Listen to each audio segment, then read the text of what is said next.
You are here. Thank you so much for being part of this fermenting series. You're going to learn so much, and I bet you this is one of the best tasters that you can have about the incredible benefits of fermenting. Now, let me just do a little bit of hygiene stuff here. Today, we're going to get making some ferments because come day 3, I want you to be opening up these babies, like these carrots, to see how they've gone at fermenting. I want you to be munching on the gummies and full of understanding how delicious and easy the fermenting world can be. So day 1, we'll be doing that. Day 2, I'm going to take you through a little bit of the theory, but always in the easy Stace way, and show you a few more ferments that you can make. And then in day 3, I will bring everything together for you. So I will show you how you can incorporate these into your life, what the extra benefits of them are, how you can get your kids eating them, and then what ferments you should look at making next. So let's get going on day 1. We're going to make the carrots and we're going to make the gummies. Now I'm going to make it really quick for you and I'll show you overhead how to do them.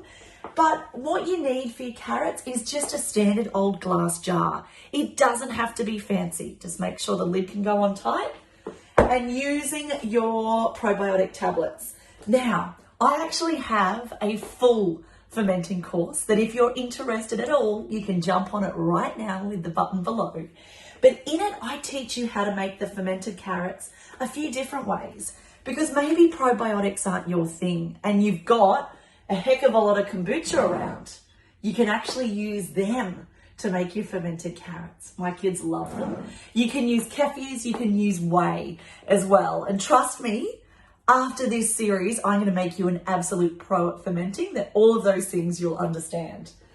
To make the gummies, we've got our gelatin, and if you're a veggie, then you can use the agar-agar. I'm excited to hear how it goes for you. I haven't tried it before, but it's meant to be great. So you've got your gelatin, the powdered form, and we use a powdered form because we know then we can actually measure out the quantities that we need. And it's always from a really, really great quality cow. You know, this is the one that I buy, the Gelatin Australia. Just, I know that it is from happy cows, which is always what we want. Some kombucha and some orange juice. Choose which containers you want to do them in. And I'll come back in a sec after I've demonstrated these to you of how to make them. But you can use a regular old container. You might want to chop them out with some little cookie cutters into shapes. Or I reckon you're going to love how I chop them into teeny tiny little bits later. You can also use silicone trays. I got these on eBay. Just search on there for silicone molds. Chocolate molds are even called as well. They're great because when there's silicone, they can press out really easy. I also use my kids' old containers from when I was doing their little purees as well. So let's get making those carrots and the gummies.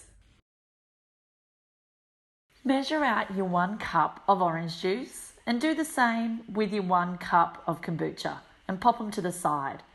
Now get going on blooming your gelatin by adding the water and your 4 heaped tablespoons of gelatin and stir it on up. Then pour in your orange juice and lightly heat it with your bloomed gelatin and give it a stir until it's all dissolved. Add your kombucha, and now you just want to add it to a container so that you can easily pour it into either your glass container or your molds. Just go really slow and top up your molds with the jelly mixture just until they're nice and full, and then into the fridge. They're going to go to set for a full 2 hours. Pull them out and try and keep them away from the kids for 30 seconds. You're going to absolutely love them. Fermented carrot time. So go and grab those carrots, and if they're a little bit shonky looking like mine, give them a good old peel. And then in your glass jar, pop your probiotic pill, all emptied out, with your salt and a little bit of water that you've just stirred to make sure it's nicely dissolved. Now chop your carrots. I'm doing mine in sticks, but you might want to do yours in rounds or even grated. just make sure that when you're packing it into the glass jar that they're really well put in there and that they're not moving around. Once they're all in, just add a little bit more liquid to make sure that they're well covered. And there's a bit of space, a good centimetre or two from the top.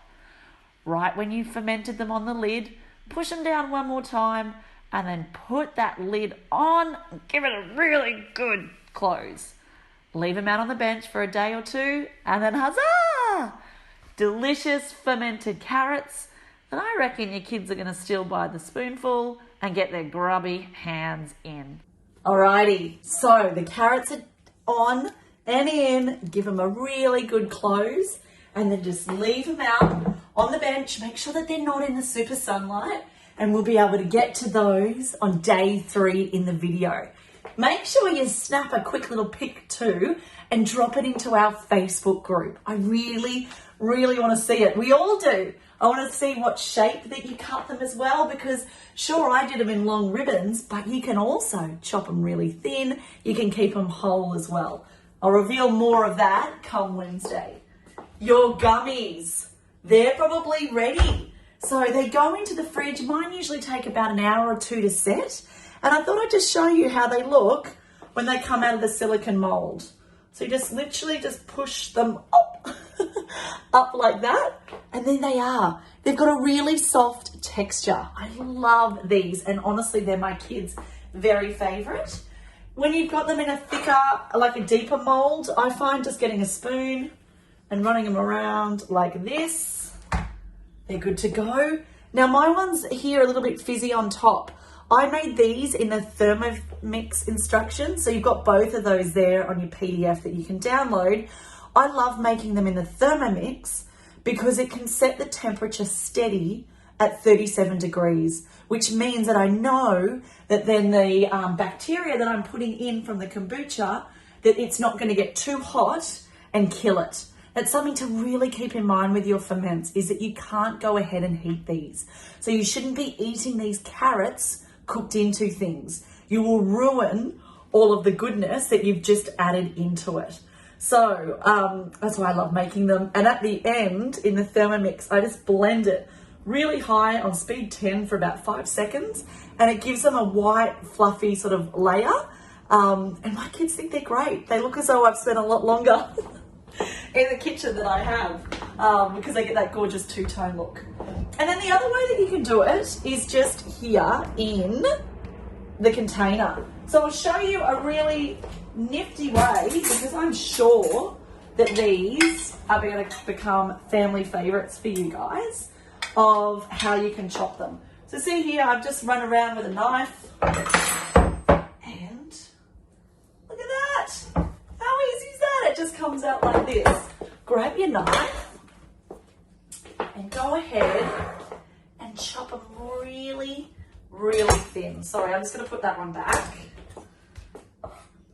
And this is what I love about it, is that you could absolutely do this same technique with maybe some really nice cookie cutters. But my kids, I tell you, for breakfast, they love when I go ahead like this and chop them all up tiny. Check that out. You see how, small these all are now? You could cut them even smaller. And wouldn't they look delicious with the little white layer on top of them as well? Put those in a little glass jar with a nice spoonful of yogurt and some muesli. The kids are going to love it. I really hope that this has given you such a great appetite for fermenting. I have so much more that I can teach you. I've got a full course where I can teach you about fermenting fruits so that it removes all of the sugar from them, how to make your own sauerkrauts. I mean, look at that. Goji berry, apple and carrot sauerkraut, kefirs, different sauces, even gluten-free and non-gluten-free sourdoughs that you can turn into your own crumpets and baked goods. I'd love to help you in there. Just join it below and stay tuned here for day 2. I'm excited for you to come along to day 2, because in it, I'm going to be teaching you so much more about the benefits of eating fermented foods, because we all know that if we can have anything that tastes good, cue the gummies, that is going to help boost our gut health and the kids are happy to eat, then that is absolutely brilliant. Before you go though, make sure you get on over in that Facebook group and snap a photo of your gummies and your carrots. I'm going to be in there later too today, sharing with you, now that you've made the orange juice and kombucha gummies, how you can use some frozen berries from the freezer and make gummies as well. Keeping in mind always the benefit of eating these gummies is that you are not only getting an incredible hit of great bacteria, just keeping in mind probiotics just for ease when I'm saying that, it's going straight into your belly, but because you're pairing the gelatin with the fruit juice, the gelatin is a protein hit, right? And whenever we're eating our protein with our sugars, it means that we're not just going to go up and down really, really quick with our energy levels. It's going to help safeguard us against that so that we don't crash and burn. This is brilliant for us that are trying to come off our reliance on sugar, that are trying to fuel ourselves and the rest of our families with energy to last the full day. I'll talk more about this tomorrow, but thank you for being here, and get on over into that Facebook group because I want to share with you how you can make raspberry ones of these gummies. My kids love them. All right, I'll see you in the group.